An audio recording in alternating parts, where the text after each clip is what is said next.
Our Zerg player in the upper left, a GSL champion, he is Grandmaster Samsung Ken Roro. And his opponent down here in the bottom right, the only Protoss in this group, he is New challenger LGIM First. What's up, Artie? Well, looks like probably a gateway expand is what's up. In fact, that definitely has to be a gateway expand. You don't forge expand with your pylon out there. No. That would be the worst forge expand possible. That's the one where if you get 6 pulled, you die no matter what. Look at this scout timing. This is to stop hatchery first. Yeah. I like it. I like people that mix this in with their gateway expands, because hatchery first is very good against a gateway expand. So by sending this probe, sometimes you can set them off and make them think it's not a gateway expand for a little bit longer. Sometimes you can block a hatchery that's trying to come down. You know, most importantly, it does give you control over the game. It allows you to dictate what they can and cannot do. Yeah. And in this case, Roro was not even going for it, so it's okay. But it's not like you're sacrificing some gigantic portion of economy here. Yeah. By scouting at 11. Normally in this matchup, if you go for just a very standard forge expand, you scout at 9. So yeah. This is not a bad thing to mix in with a gateway expand. And so here's the probe now. Should be able to deny that hatch, as we said. Yeah, probably. Probably. Yeah. Yeah. All right, so when this pool finishes... Oh! He manages to get it down anyways. Mm-hmm. So a little bit of a mismicro there, but that's okay. Just keeping the probe alive is a little bit more important. But any second that you can delay it, that adds up, man. Sometimes it's a larva less even. Yeah, it absolutely is. I mean, it's all these little things that can allow you to get a victory here. Occasionally in StarCraft, it's not just one big move. And oh my God, this is going to be a one base. No. Excuse me. As I said, that's still the Nexus. This is actually, and I should have mentioned this earlier. This is something that we've seen a little bit more lately with gateway expands. Is if you scout a little bit earlier, like we saw there, and you see that it's not a really quick pull, you can expand off a single gateway and get your Nexus up a lot faster. So, in fact, I believe I saw this at Home Story Cup as well, and maybe one other place. But yeah, this is a new, just slight variation, slight twist to the gateway expand, just a way to make it more greedy and more efficient. All right, so these 4-lings are going to get in here now. Let's see how many probes they can get. I think he's going to probably get in like 1 probe or so. That's probably my guess there. Yeah, probably. No taste. That's a nerdy joke. Okay, there's 1. I don't think he's going to lose another one though. If you lose more than 2 here, I'd say that's a pretty big mistake. Yeah, I got to agree with that. You already have the Zealot out. We have the Mothership Core on the way. The Stalker on the way. You should not lose that one. He needs to get that. Oh my God! Cybernetics Core up, by the way. Oh no, that is up. Excuse me. I've had like 2 missed calls in this cast already, Artos. I'm off to a bad start. I must be a little out of it today. All right. No. Whoa! Okay. So it looks like he's going to end up having lost 2. Tries to go back for the other one. Does not work. So 2 kills with the 4-lings, plus good scouting, plus kind of slowing him down overall. That was pretty worthwhile with those lings. No, it absolutely was. Stargate on the way now. No gas yet here for Roro. And this, he's kind of playing against what he's seen here. This is not like exactly what he had planned, likely, because these gas timings are like normal, as if there was a forge expand. He basically saw that this was such a quick Nexus that the Cybernetics Core is a lot slower, which means that Warp Gate rushes will come a lot slower. Yeah. So in that, plus all the scouting he did with the Zerglings, he knows that there's no incoming attack, and thus he could get the really quick third and get the late gases. So really good play by both players. They're both like really playing very reactive games right now, which is great to see. I like this one Zealot coming out here. Just going to buy some time here. He might even want to try going for some of those drones.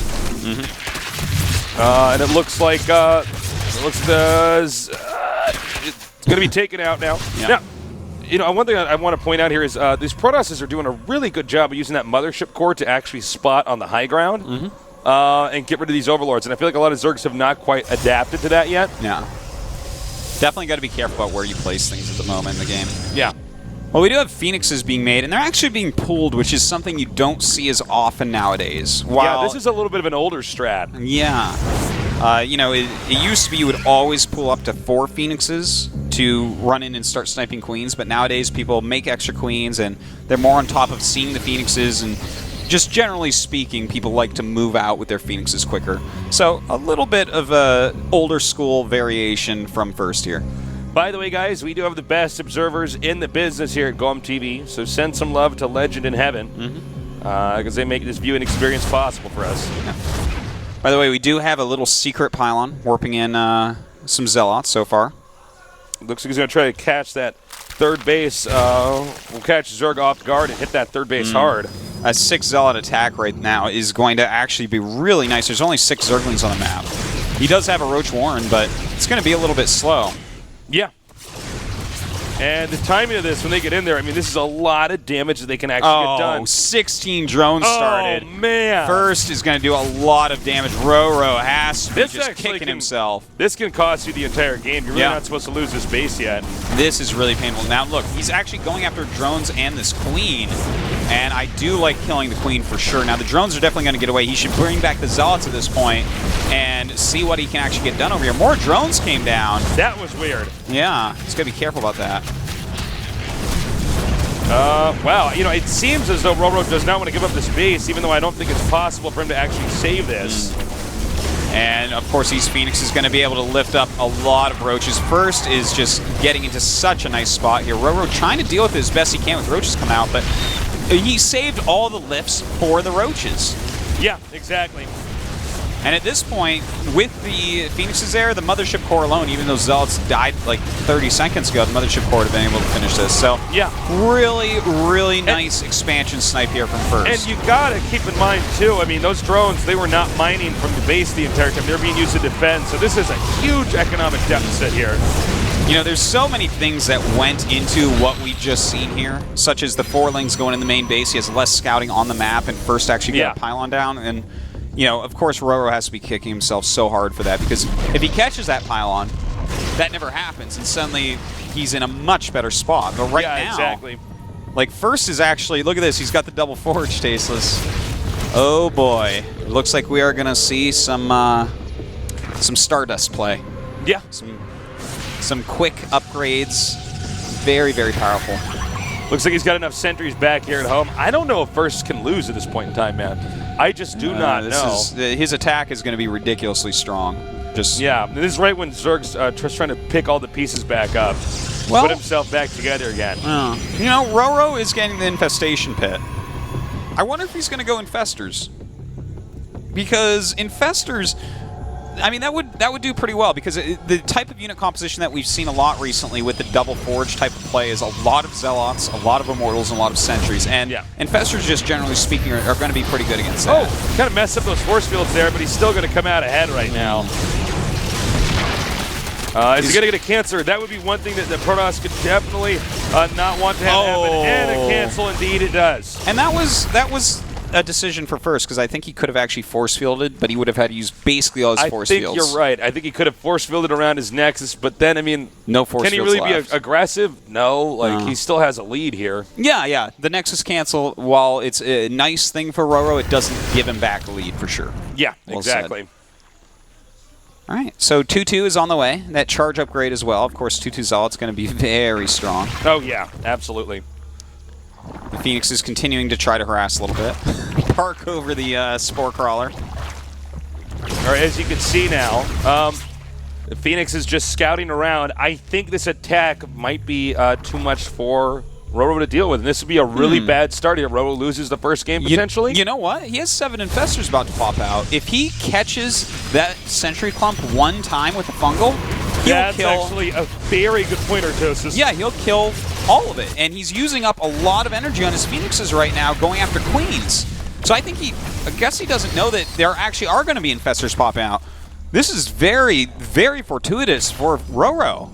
Oh my god, he's just going to chain fungal these things to death. All right, he's moving out here now. Let's see if he can get those. Oh, nice dodge there. Yeah, really good dodge. And there we go. He's going to try to lift him up, and nice. Lifting him up and getting underneath. This is exactly what First needs to do. Great decision making. He's going to snipe all these infestors, but we do have some bungles going down. Those sentries getting low on life, and a lot of Zerglings coming in. And you know what? It looks like Roto actually just has too much. Recall, turning around. That was actually just fantastic play by both players. This is the funny thing about Roro is like his play is not fancy. Okay? No, it's not. But I mean, look, he had taken so much damage early on. He gets all the way back over there, and then he actually manages once the Protoss attacks to have enough to hold that. That's a really impressive moment there. Yeah, it truly was. That was very good. I'm really glad that he went for infestors there. That was a nice move. And you know, it could have gone a lot better for him. But, you know, First did just the right thing. I love that he lifted them. He didn't try to, like, snipe them with Phoenixes. Just lift them so they can't fungal.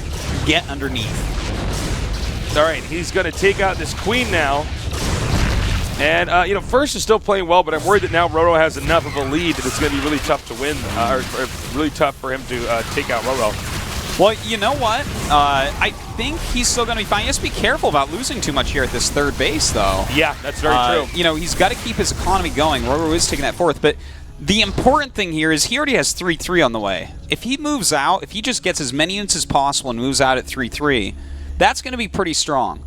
But how many infestors are out? Oh, there's only 2. Never mind. Okay, because I was going to say, like, if he still had 5-6 infestors, or if he had remade them or something, that would have been very helpful. Upgrades, you know, Fungal Growth does not care about upgrades. This is very true. All right, so the Roaches are now, looks like they're going to set up to do a counterattack. If Protoss leaves, they're going to go for that third base and hit the Nexus. We'll see if he actually does do that, though. Oh, First my God. might actually just end up turtling. 13 mutas on the way. A really strong tech switch. But even though he doesn't have a good anti-muta army, he's going to have 3-3. And he's got Blink on the way. We'll see if that comes into play. I think it will. But yeah, the 3-3 against 0-0 mutas is, I mean, mutas can heal as much as they want, Tasteless. They're not going to be 3-3 Protoss units. No kidding. You got one Archon shot on that ball, that's it. It's gone. Just about. But it is a smart move for him to at least get the mutas because right now First base is not muta-proofed. That's right. The mutas are going to do a lot of damage. In fact, they could face... there's going to be a base trade. No matter what in this game, there will be a base trade. All right, he's hitting the Archon now here. Really smart. Really smart because the mutas are now out. And the look at this. Roaches are not as important as the mutas are right now. This so is such a good trade. Yeah, it's such a powerful attack by the mutas in the main base. That's really good, man. First has to be feeling really bad now because he's played a very good game. But now he's played a very good game. He's forced into a base trade type of scenario. This game is actually a very confusing game for First, I think. I thought I did everything right. How come when I got here you had more stuff? How did that happen? Yeah, you know, I can't disagree with you on that. You know? Well, here we go. This is a very powerful tech. There's no way to stop that on land. But, again, this is the base trade scenario that's going on. All right, the drone's now evacuating, but pretty much none get out alive. The hatchery goes down. Looks like he's going to try to go for the third base. Meanwhile, Zealots, I believe a Warp Prism dropped those off over there into the main. Certainly did. Now he's taking out the third base as well. But here's the thing. 3-3 upgrades. He's got to be careful. He's got to blink those Stalkers back.